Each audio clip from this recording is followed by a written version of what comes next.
Assalamualaikum warahmatullahi wabarakatuh. Halo Sobat IHC, salam sehat. Berjumpa dengan saya Salsa Fabila, mahasiswa Universitas Al-Irsyad Cilacap. Back to podcast series RS Pertamina Cilacap, masih di studio Universitas Al-Irsyad Cilacap. Kali ini kita akan bahas seputar penggunaan antibiotik dengan bijak bersama Apoteker Nur Ardiati Kamila, Sarjana Farmasi. Di samping saya sudah ada apoteker Rumah Sakit Pertamina Cilacap yang biasa kami sapa Mbak Dian. Assalamualaikum Mbak Dian, apa kabar? Assalamualaikum Mbak Sasa, Alhamdulillah sehat. Alhamdulillah. Lagi sibuk apa nih Mbak? Sibuk biasa, pelayanan ke pasien. Oh iya, pelayanan ke pasien ya. Kita ini ya, before after, ini before ini after semoga ya. Amin. Oke, ini ngomong-ngomong kita mau bahas antibiotik nih Mbak. Pada kesempatan ini Mbak akan menjelaskan kepada kita semua mengenai penggunaan antibiotik. Mungkin boleh dijelaskan terlebih dahulu nih Mbak, pengertian antibiotik itu apa sih? Oke, makasih Mbak Sasa. Oke. Jadi antibiotik itu adalah suatu senyawa yang dia fungsinya untuk membunuh bakteri. Ingat ya, bakteri. Iya. Jadi di sini bukan digunakan untuk dia membunuh virus ataupun membunuh jamur. Oke Mbak, kan bakteri ya Mbak ya, bukan virus atau jamur. Tapi kan teman-teman itu taunya, oh ya udah semua sakit itu pasti bakteri nih. Mungkin bisa disebutin Mbak kayak penyakit apa yang disebabkan oleh bakteri gitu Mbak? Kalau misalkan yang disebabkan oleh bakteri, misalkan pneumonia, yang iya. sering kalau misalkan itu sesak, batuk gitu ya. Kemudian diare juga ada yang dia karena bakteri, tapi yang diare dia sampai berlendir, berdarah itu karena bakteri. Contohnya adalah itu. Oke, tapi beda ya Mbak sama yang jamur ataupun Beda. yang virus gitu ya. Jadi kalau misalkan antibiotik khusus bakteri aja nih Mbak ya. Oke, betul. Mungkin si antibiotik tadi ya, virus atau bakteri, apakah setiap sakit itu harus minum antibiotik? Yang kita tahu nih, masyarakat kan setiap sakit tuh aku harus minum antibiotik nih. Apakah tiap sakit tuh harus pakai antibiotik? Mbak? Nah, ini yang kadang sering di masyarakat sering keliru ya. Iya. Nah, nggak boleh setiap sakit itu kita minum antibiotik, Mbak Sasa. Jadi memang kalau misalkan kita sakit, itu baiknya kan kita memang berobat ke dokter biar nanti tahu misalkan penyakit kita apa, diresepkan obatnya apa. Jadi nggak semua sakit itu menggunakan antibiotik. Kalau misalkan nanti setiap sakit menggunakan antibiotik, itu nanti resikonya adalah bisa meningkatkan terjadinya kasus resistensi antibiotik. Adanya resistensi antibiotik, mungkin masyarakat di luar sana itu tahu nih resistensi apa ya gitu, baca di berita mungkin atau menemukan. Mungkin bisa dijelaskan nih Mbak pengertian dari resistensi antibiotik dan penyebabnya itu apa? Oke. Jadi resistensi antibiotik adalah kondisi di mana tubuh kita itu kebal dengan antibiotik yang diberikan. Jadi si bakteri dalam tubuh kita kalau misalkan kita mengalami sakit, kita berikan antibiotik, dia kebal. Jadi gejala yang dialami pasien itu tidak mengalami perbaikan. Seperti itu, Mbak Sasa. Nah, kemudian untuk penyebabnya, penyebab yang dia bisa menyebabkan terjadinya resistensi itu yang pertama adalah penggunaan antibiotik yang tidak tepat indikasi. Nih, kadang sering nih penggunaan antibiotik yang tidak tepat indikasi. Contohnya misalkan dia baru kena flu sehari, 2 hari sudah langsung mengkonsumsi antibiotik. Padahal Mbak Sasa tahu ya, flu itu disebabkan karena apa? Karena virus, bukan karena bakteri. Jadi seperti itu. Kemudian nggak tepat indikasi lagi, luka sedikit aja, misalkan hanya tersayat misalkan, kena misalkan peso sedikit langsung dia minum antibiotik, luka kecil dia langsung minum antibiotik. Nah, itu yang pertama, penyebab pertama adalah penggunaan antibiotik yang tidak tepat indikasi. Kemudian yang selanjutnya adalah penggunaan antibiotik yang tidak tuntas atau tidak habis. Ini sering ya, ini pasti sering terjadi di masyarakat. Dulu pun ketika misalkan saya dulu belum sekolah farmasi, kalau dulu waktu kecil itu kalau misalnya penggunaan antibiotik sudah merasa gejala sembuh, selesai itu diminum. Nah, ini yang tidak boleh dilakukan. Nanti dia bisa menyebabkan terjadinya resistensi antibiotik. Jadi kalau misalkan menggunakan antibiotik diminum walaupun gejala yang dirasakan sudah sembuh, harus antibiotiknya tetap dihabiskan. Itu penyebab yang kedua ya, penggunaan antibiotik yang tidak tuntas.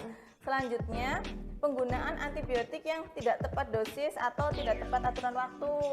Nah, ini harus diperhatikan juga. Misalkan tidak tepat dosis, jadi kadang Dosis antara orang yang satu dengan orang yang lain itu beda. Dosis antara pasien anak dengan pasien dewasa itu juga berbeda. Nah, jadi ini yang harus diperhatikan. Kemudian waktu penggunaan antibiotik juga nih, ini yang kadang di masyarakat juga sering keliru nih. Misalkan 3 kali sehari, harusnya kan 3 kali sehari itu kan tiap 8 jam ya. Nah, kadang masyarakat itu 3 kali sehari itu yang penting dia minum pagi, siang, malam. Padahal harusnya kalau misalkan 3 kali sehari itu tiap 8 jam kan. Nah, kadang penggunaan antibiotik yang durasi waktunya nggak tepat juga, ini dia bisa menyebabkan resistensi antibiotik gitu. Berarti ini juga pesen ya buat sobat-sobat kita di luar sana, ini nggak bisa nih sembarangan, jangan dikit-dikit aduh aku panas harus antibiotik, aku demam nih harus antibiotik, itu nggak bisa ya Mbak ya. Terus untuk kita menanggapi nih Mbak, banyak masyarakat yang swamedikasi atau pengertiannya tuh kayak dia tuh pengen terapi sendiri. Oh aku harus beli, kita sebut ini ya senyawanya amoxicillin yang famous ya Mbak ya. Mas aku mau beli amoxicillin nih, aku panas nih. Itu gimana tanggapan Mbak itu tuh seputar itu? Kalau misalkan yang seperti itu nggak boleh ya.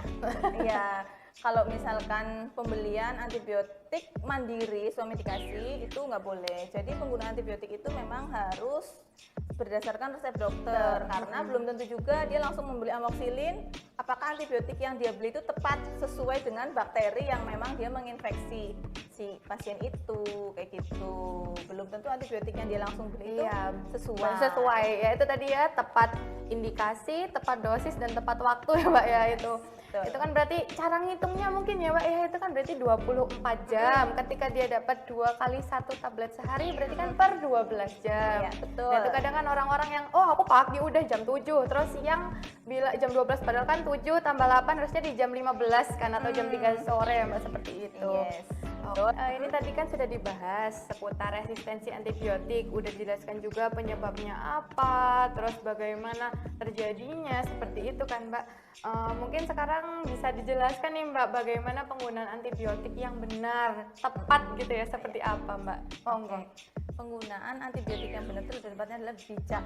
Ada jembatan kuliah bijak menggunakan antibiotik. Yang pertama bijak itu, yang pertama B-nya adalah beli atau kita dapatkan antibiotik itu sesuai dengan resep dokter, harus sesuai dengan resep dokter di apotek ataupun di rumah sakit. Jadi nggak boleh beli sembarangan antibiotik ya. Itu yang pertama, beli. Kemudian jangan menggunakan antibiotik itu berdasarkan dari riwayat sebelumnya. Misalkan nih, oh sebelumnya saya sakit, saya diresepin dokter amoxicillin. Nah, gejala sakitnya saya misalkan adalah demam, kemudian batuk, atau gejala yang lainnya. Nah, ketika misalkan di kemudian hari sakit dengan gejala yang seperti itu lagi, langsung membeli antibiotik amoxicillin lagi. Nah, itu nggak boleh. Jadi, jangan membeli antibiotik lagi sesuai dengan riwayat sebelumnya. Yang kedua adalah itu adalah ikuti petunjuk penggunaan antibiotik ataupun petunjuk penggunaan resep dari dokter. Misalkan dokter itu meresepkannya 2 kali sehari, jadi digunakan adalah tiap 12 jam, 3 kali sehari, tiap 8 jam. Dan habiskan antibiotik walaupun gejala sakitnya itu sudah tidak ada. Jadi antibiotik harus digunakan sampai tuntas. Kemudian yang terakhir adalah yang ketiga adalah J. Maaf. Yang ketiga adalah J, jangan memberikan antibiotik yang kita pakai itu kepada orang lain. Misalkan sakit, biarpun orang lain itu sakitnya adalah sama. Jadi ceritanya berbagi nggak boleh ya Mbak ya. Belum tentu juga orang lain yang dia itu walaupun gejala sakitnya itu mirip, tapi dia menggunakan antibiotik yang sama dengan kita itu belum tentu. Terus yang terakhir adalah bijak K. Konsultasikan ke dokter jika misalkan mengalami sakit lebih dari 3 hari belum sembuh, misalkan demam 3 hari belum sembuh, konsultasikan ke dokter. Diare 3 hari belum sembuh, konsultasikan ke dokter. Berarti ada bijak ya Mbak yang harus diingat-ingat ya. Dapatkannya harus di Vaskes nih, harus wajib itu kan berdasarkan resep dokter. Terus jangan dibagi-bagi nih, ceritanya kan baik ya mungkin mereka ya Mbak. Udah sakitnya sama, kasih aja tuh juga nggak boleh ya Mbak ya. Nah ini kan menanggapi yang akhir-akhir ini kemarau lagi panjang banget nih ya Mbak ya. Banyak banget orang tuh pada sakit batuk yang mungkin sampai seminggu, 2 minggu dan ngerasa kayak aku butuh antibiotik nih, butuh antibiotik. Itu gimana tanggapan Mbak tuh? Kalau misalkan tanggapan saya, kalau misalkan mengalami batuk yang memang lama nggak sembuh-sembuh, kalau lama nggak sembuh-sembuh itu silakanlah ke dokter. Nggak boleh langsung kita beli antibiotik sendiri nih, langsung ke apotik misalkan. Saya mau beli antibiotik ini, nah kayak gitu keliru, nggak boleh. Ya nggak boleh ya Mbak, ada ya harusnya terapi yang mungkin kita sebut itu sebagai terapi tidak lewat obat ya Mbak ya, atau disebut dengan non farmakologi. Itu apa Mbak? Boleh mungkin pesan untuk yang pada batuk nih, pada nggak enak badan akhir-akhir ini apa ya Mbak kira-kira? Kalau misalkan sedang batuk ataupun misalkan sedang nggak enak badan, lebih baik istirahat, kemudian banyakin olahraga dan makan makanan yang memang banyak kandungan vitamin, misalkan buah ataupun sayuran, kemudian dengan gizi seimbang. Makan makanan dengan gizi seimbang. Untuk melegakannya mungkin bisa pakai jahe gitu ya Mbak ya. Untuk medikasinya mungkin bisa menggunakan kayak misalkan air jeruk nipis dengan kecap, ataupun misalkan menghangatkan tubuh dengan jahe, kayak gitu. Untuk medikasi bisa menggunakan itu. Jadi nggak selalu harus ini ya Mbak ya, obat nggak harus ya Mbak ya. Jadi kan bisa lewat seperti jahe, makanan yang bergizi, juga istirahat yang cukup seperti itu. Baik, terima kasih Mbak Dian, sudah kita di penghujung sesi tanya jawab nih. Mungkin tadi kan kita udah ngobrol banyak banget nih ya Mbak. Mungkin bisa disimpulkan poin-poin tentang antibiotik yang kita bahas pada kesempatan kali ini. Oke, silakan Mbak. Kesimpulan dari diskusi kita hari ini, yang pertama adalah antibiotik. Antibiotik itu digunakan hanya untuk menyembuhkan infeksi yang disebabkan oleh bakteri ya, nggak boleh infeksi yang karena virus ataupun karena jamur. Kemudian gunakan antibiotik secara bijak. Yang pertama adalah beli antibiotik di apotek sesuai dengan resep dokter. Kemudian gunakan antibiotik sesuai dengan aturan resep dari dokter. Yang ketiga, jangan memberikan antibiotik kepada orang lain meskipun orang lain itu memiliki gejala yang sama dengan kita. Kemudian gunakan antibiotik sampai tuntas sesuai dengan aturan pakai dan juga dosis. Kemudian yang terakhir adalah kalau misalkan kita mengalami sakit yang lebih dari 3 hari, itu langsung konsultasikan ke dokter apakah memang kita sudah membutuhkan antibiotik ataupun belum. Jadi intinya mari kita bijak menggunakan antibiotik. Dan podcast kali ini kita berkolaborasi dengan Universitas Alirsyad Cilacap. Jangan lupa, pastikan Sobat IHC sudah follow Instagram dan subscribe YouTube RS Pertamina Cilacap dan Universitas Alirsyad Cilacap. Tentunya untuk mendapatkan edukasi kesehatan lainnya. Go inspiring, go learning, go knowledge. Terima kasih sudah bersedia berdiskusi bersama kami. Salam sehat dan sampai jumpa. Tanya obat, tanya apoteker. Wassalamualaikum warahmatullahi wabarakatuh.